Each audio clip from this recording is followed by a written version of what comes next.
இதில் அண்ணாமலை பொறுத்த வரைக்கும் என்னென்னா இன்ஃபீரியாரிட்டி காம்ப்ளெக்ஸ் ஒரு பதட்டம் வந்துடும் நினைக்கிறேன்.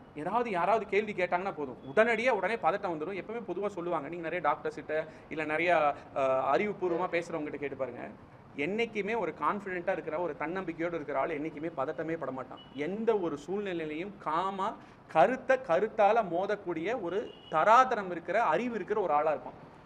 எப்பயுமே அந்த பயம், ஐயோ நம்மளோட யாராவது நம்மளை சொல்லிடுவாங்களோ, ஐயோ நம்மளை யாராவது பாயிண்ட் பண்ணால் உடனே நம்மளோட ஏதோ ஆயிருமோ இதாயிருமோன்னு பயப்படக்கூடியவங்க தான் பிதட்டுவாங்க, அப்படியே வளருவாங்க.